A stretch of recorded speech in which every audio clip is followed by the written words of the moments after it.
Hello, welcome back to my channel. Today our topic is all about fonts in Korean language. There are 5 fonts in Korean language. Okay, let's start. 5 fonts in Korean language.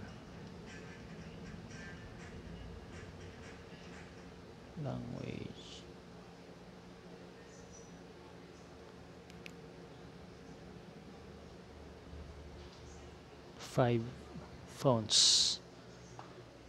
So, number 1 is we call Batang. Number 2 is Dutom.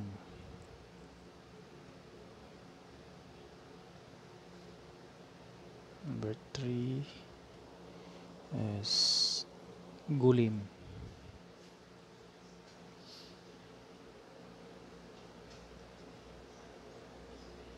And number 4 is Gongsu.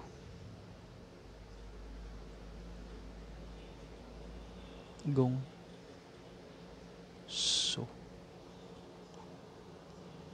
Number 5 is Malgum. Malgum. Okay. That is the 5 fonts in Korean language. Our 5 fonts, Batang, Dutom, Gulim, Gongsu, and Malgum. Okay, so isulat po natin yan isa-isa. Let's start in Batang. Okay, Batang.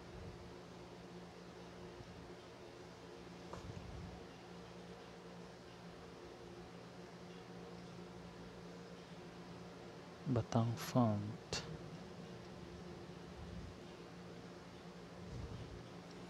So, sulat po natin ang Ganadara. Ganadara po ang isulat natin, yung consonant o katinig.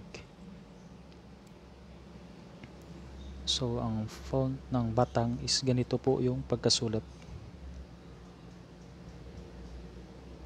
Parang may ano siya, may guhit. Ganito.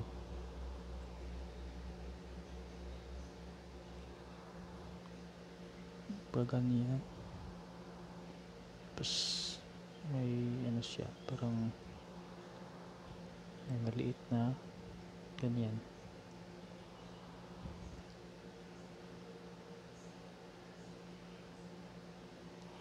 Ga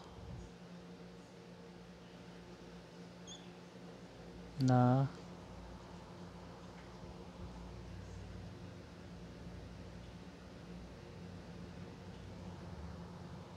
Ganadara. Ga na da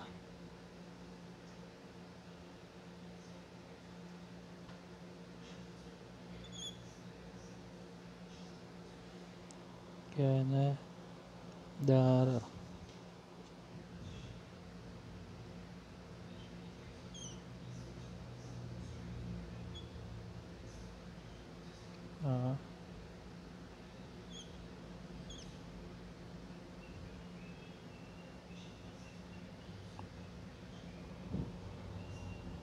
Mabasa. Parang may ano siya dito nga kung maliit.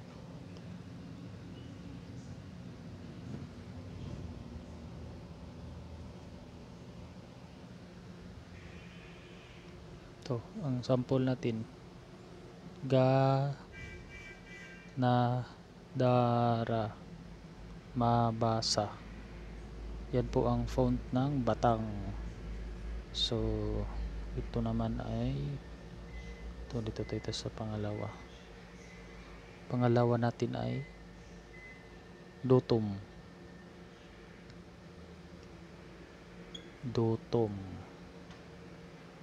font. So ang Dotom font ay ito naman ang pagkasulat.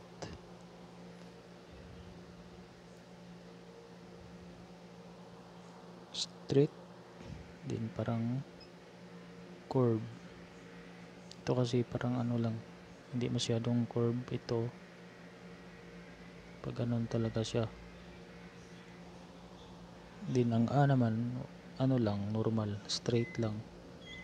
Straight din. Ganyan, hindi kagaya sa Batang na may maliit dito. Dito naman wala, simple lang, straight din. May iba-iba talaga sila.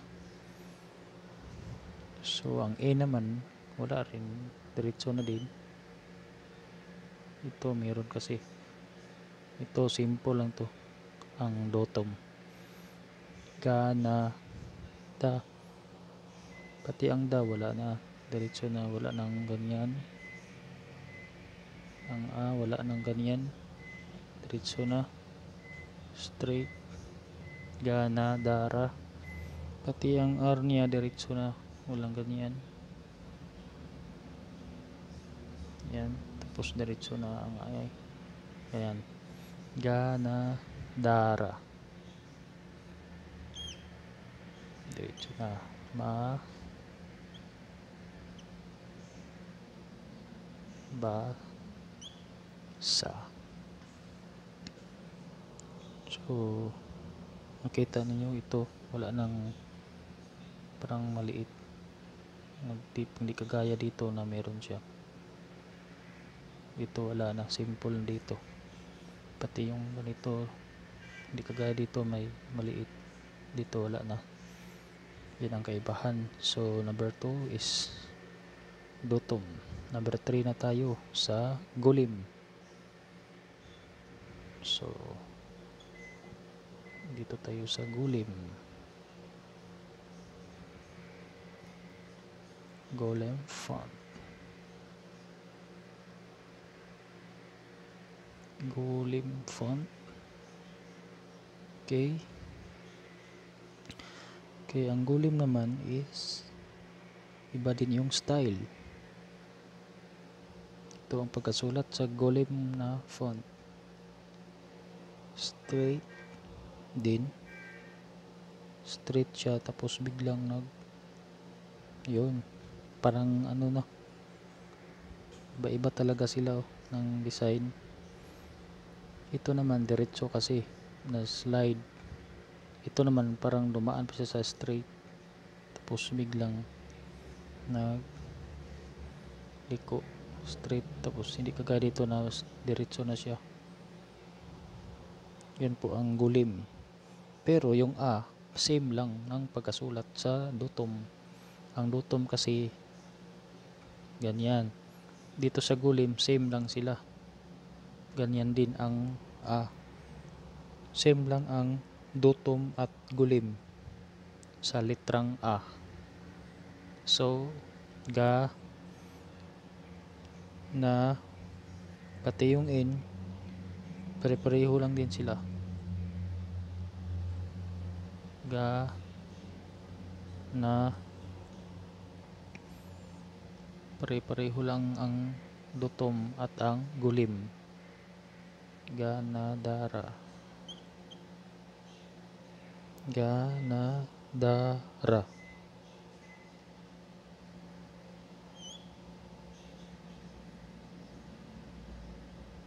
Ma, ba, sa.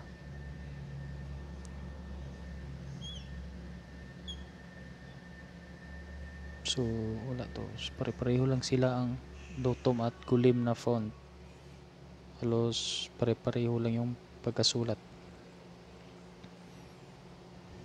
Okay. So dito pala sa sa is, yung is sa gulim para siyang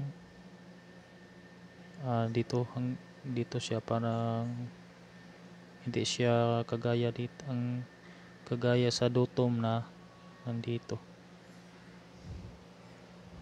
ang dutom pala. Ito yung dutom, yung is niya is ito yung tamang pagkasulat. Tapos dito siya nagmula sa taas, ganyan.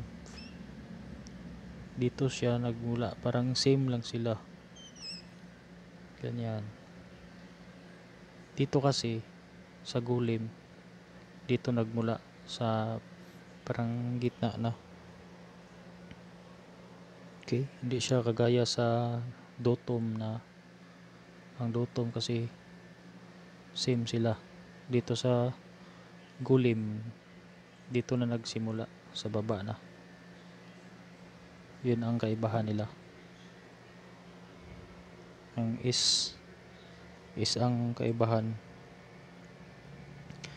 So dito na tayo sa number 4. 4 is gongso. So dito na lang tayo. 4. Number 4 na tayo. 4 is gongso.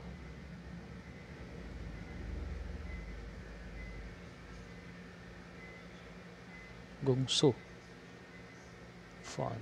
Gongso font. Yun. Ang gongso is parang iba talaga to ang gongfo. Gongso, ibang pagkasulat. Kasi parang makapal yung pagkasulat sa gongso. So ang ka, ang k, ito yung pagkasulat. Parang makapal, ganyan. Ganyan. Tapos bigla siyang gumanon. Ganyan.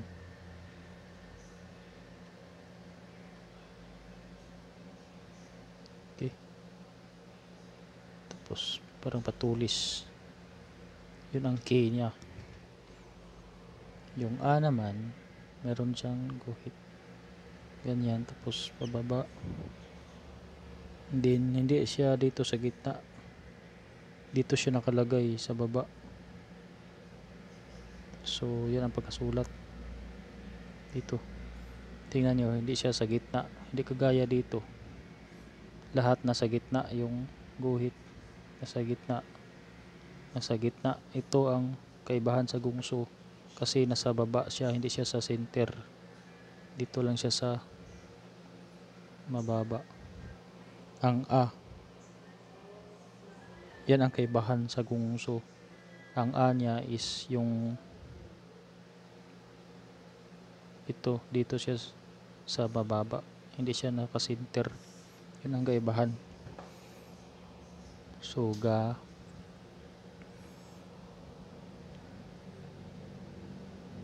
yun lang ang kaibahan sa gungso. Dito siya, hindi siya naka-sentro. Ga na, meron pa din ganito din, basta hindi lang siya nakasentro. Ka na dara.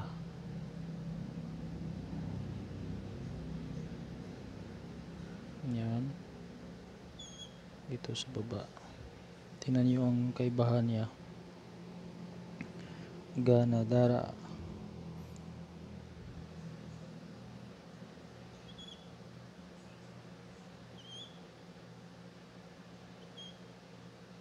Okay. Kanadara. Ma.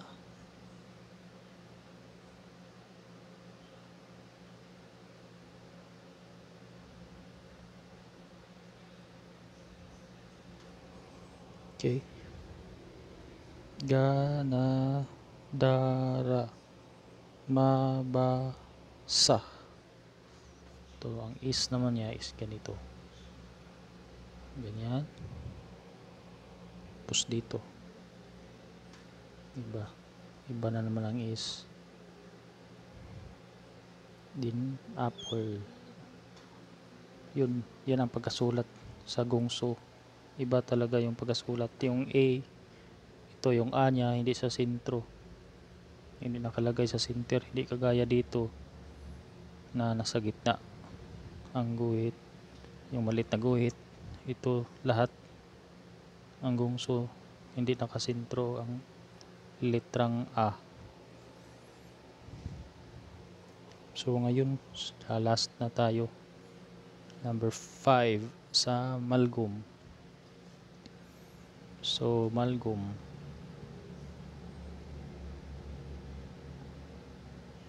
Malgom font.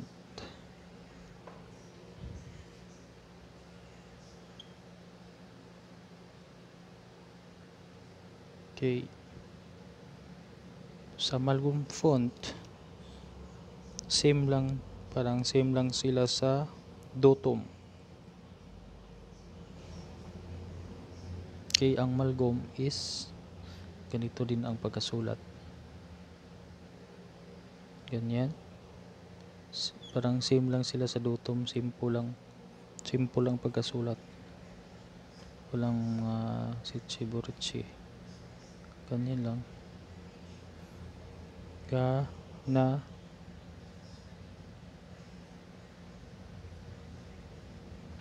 dara. Ga, na, dara. Mabasa. Mabasa. Ga, na, dara. Mabasa. Ang is niya is dito, same lang sila. Ganyan. Okay, hindi kagaya dito na dami pang style. Ang is, tingnan nyo, dito iba na naman. So yan ang Malgom font. Simple lang dito. Okay, gana, dara, mabasa. So yan ang kaibahan sa ating fonts in Korean language. Tingnan nyo ang kaibahan. Ito ang Batang font, Dotom font, at Gulim font. Yan ang Gongso font. Ang pinakamahirap dito yung Gongso kasi dami siyang mga guhit-guhit. Tapos iba siya, hindi nakasentro yung guhit na maliit sa litrang A. Lahat dito nakasentro to. Ito nakasentro to yung A. Nakasentro lahat. Yun po. Yun po ang ating topic ngayon about 5 fonts in Korean. Yun ang ating 5 fonts. Tandaan po ninyo yan kasi iba-iba kasi yung mga style nila. Yan po. So maraming salamat po sa nanonood. Kung may natutunan po kayo, pwede po kayo mag-like and subscribe sa aking YouTube channel para updated po kayo sa aking susunod na video. Okay, so maraming salamat po. God bless.